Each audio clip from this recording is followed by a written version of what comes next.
Welcome to the story, The Elevator by William Slater. It was an old building with an old elevator, a very small elevator with a maximum capacity of 3 people. Martin, a thin 12-year-old boy, felt nervous in it from the first day he and his father moved into the apartment. Of course, he was always uncomfortable in elevators, afraid they would fall, but there was something especially unpleasant about this one. Perhaps it was his baleful atmosphere due to the light from the single fluorescent ceiling strip, bleak and dim on the dirty walls. Perhaps the problem was the door, which never stayed open quite long enough and slammed shut with such ominous clanging finality. Perhaps it was the way the mechanism shuddered in a kind of exhaustion each time it left a floor, as though it might never reach the next one. Maybe it simply was the dimensions of the contraption that bothered him, so small that it felt uncomfortably crowded, even when there was only one other person in it. Coming home from school the day after they moved in, Martin tried the stairs, but they were almost as bad, windowless, shadowy, with several dark landings where the light bulbs had burned out. His footsteps echoed behind him, like slaps in the cement, as though there was another person climbing, getting closer. By the time he reached the 17th floor, which seemed to take forever, he was winded and gasping. His father, who worked at home, wanted to know why he was out of breath. "But why didn't you take the elevator?" he asked, frowning at Martin when he explained the stairs. "Not only are they skinny and weak," his expression seemed to say, "but you're also a coward." After that, Martin forced himself to take the elevator.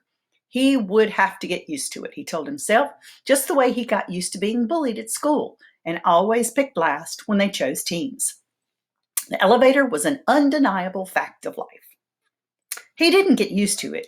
He remained tense in the trembling little box, his eyes fixed on the numbers over the door that blinked on and off so haltingly, as if any moment they might simply give up. Sometimes he forced himself to look away from them, to the emergency stop button or the red alarm button. But what would happen if he pushed one of them? Would a bell ring? Would the elevator stop between floors? And if it did, how would they get him out?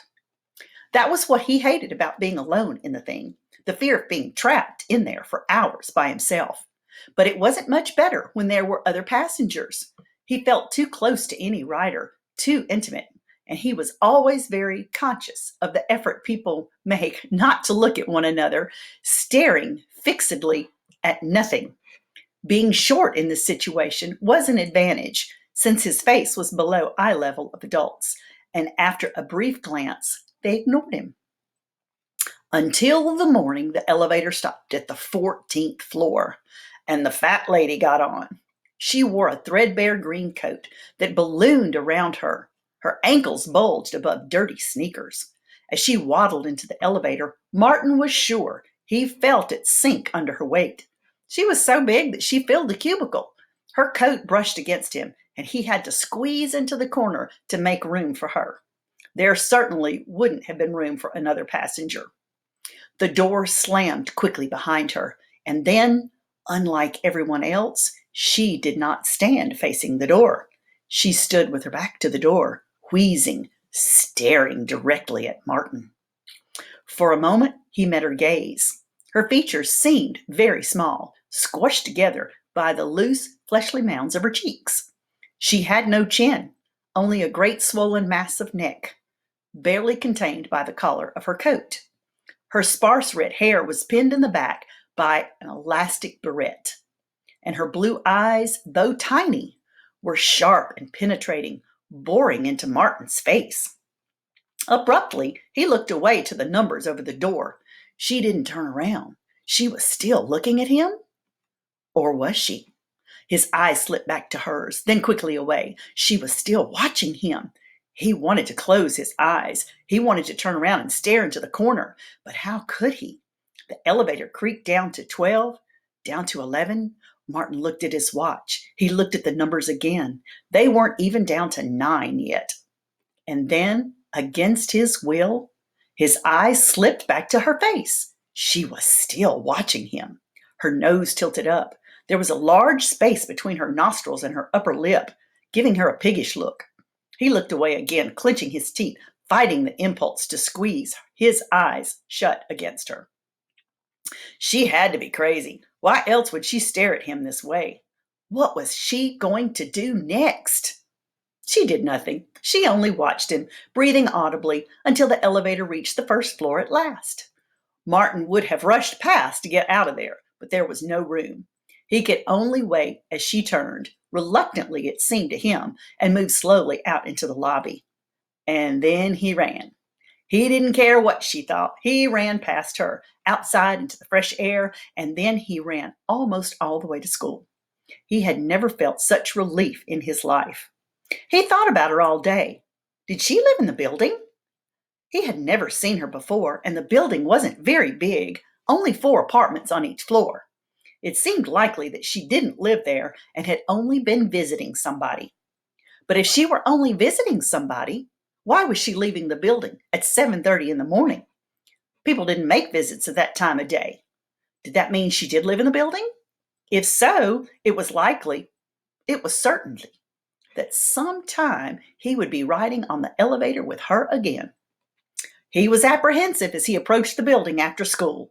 In the lobby, he considered the stairs, but that was ridiculous. Why should he be afraid of an old lady? If he was afraid of her, if he let it control him, then it was worse than all the times that they called him at school, all the names they called him. He pressed the button. He stepped into the empty elevator. He stared at the lights, urging the elevator in. It stopped on 3. Well, at least it wasn't 14, he told himself. The person she was visiting lives on 14. He watched the door slide open, revealing a green coat, a piggish face, blue eyes already fixed on him as though she knew he'd be there. It wasn't possible. It was like a nightmare, but there she was, massively real. Going up, he said, his voice a humiliating squeak. She nodded, her flesh quivering, and stepped on. The door slammed. He watched her pudgy hand move toward the buttons. She pressed not 14, but 18, the top floor, 1 floor above his own. The elevator trembled and began its ascent. The fat lady watched him. He knew she had gotten on at 14 this morning, so why was she going on 3, going up to 18 now? The only floors he ever went on were 17 and 1. What was she doing? Had she been waiting for him? Was she riding with him on purpose? But that was crazy. Maybe she had lots of friends in the building, or else she was a cleaning lady who worked in different apartments. That had to be it. He felt her eyes on him as he stared at the numbers, slowly blinking on and off. Slower than usual, it seemed to him. Maybe the elevator was having trouble because of how heavy she was. It was supposed to carry 3 adults, but it was old. What if it got stuck between floors? What if it fell? They were on 5 now. It occurred to him to press 7, get off there, and walk the rest of the way. And he would have done that if he could reach the buttons. But there was no room past her, squeezing against her, and he could not bear the thought of any physical contact with her. He concentrated on being in his room. He would be home soon, only another minute or so. He could stand anything for a minute, even this crazy lady watching him. Unless the elevator got stuck between floors. Then what would he do? He tried to push the thought away, but it kept coming back. He looked at her. She was still staring at him, no expression at all on her squashed little features. Then the elevator stopped on his floor. She barely moved out of the way. He had to inch past her, rubbing against her horribly scratchy coat, terrified the door would close before he made it through. She quickly turned and watched him as the door slammed shut, and he thought, now she knows I live on 17. Did you ever notice a strange fat lady on the elevator? He asked his father that evening. Can't say that I have, he said, not looking away from the television. He knew he was probably making a mistake, but he had to tell somebody. Well, she was on the elevator with me twice today, and the funny thing is, she just kept staring at me. She never stopped looking at me for a minute. You know anybody who has a weird cleaning lady or anything? What are you so worked up about now? His father said, turning impatiently away from the television. Oh, I'm not worked up. I'm just It was just kind of funny. She kept staring at me. You know how people never look at each other in the elevator? Well, she just kept looking at me. What am I going to do with you, Martin? His father said. He sighed and shook his head. Now you're afraid of some poor old lady? I'm not afraid. You're afraid, his father said with total assurance. When are you going to grow up and act like a man? Are you going to be timid all your life? He managed to not cry until he got into his room, but his father probably knew he was crying anyway. He slept very little. And in the morning, when the elevator door opened, the fat lady was waiting for him. She was expecting him. She knew he lived on 17.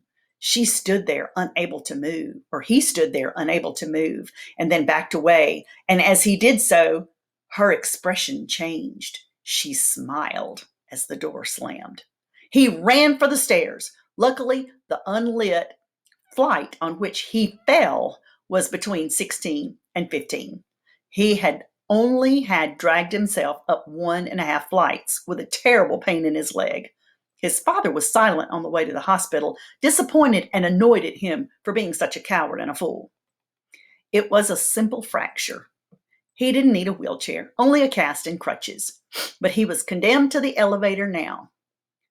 Was that why the fat lady had smiled? Had she known it would happen this way? At least his father was with him on the elevator on the way back from the hospital. There was no room for the fat lady to get on. And even if she did, his father would see her. He would realize how peculiar she was, and then maybe he would understand. And once they got home, he could stay in the apartment for a few days. The doctor said he should use the leg as little as possible. A week maybe, a whole week without getting into the elevator. Riding up it with his father, leaning on his crutches, he looked around the little cubicle and felt a kind of triumph. He had beaten the elevator and the fat lady for the time being, and the rest of the week was very far away. Oh, I almost forgot. His father reached into his hand and pressed 9. What are you doing? You're not getting off, are you? He asked him, trying not to sound panicky. Oh, I promised Terry Ullman I'd drop in on her, his father said, looking at his watch as he stepped off. Let me go with you. I want to visit her too, Martin pleaded, struggling forward on his crutches. But the door was already closing. Afraid to be on the elevator alone? His father said, with a look of total scorn. Grow up, Martin. The door slammed shut. Martin hobbled to the buttons and pressed 9, but it didn't do any good. The elevator stopped at 10, where the fat lady was waiting for him. She moved in quickly. He was too slow, too unsteady on his crutches to work his way past her in time. The door sealed them in. The elevator started up. Hello, Martin, she said, and laughed and pushed the stop button. The end. So, what do you think happens? Use your imagination?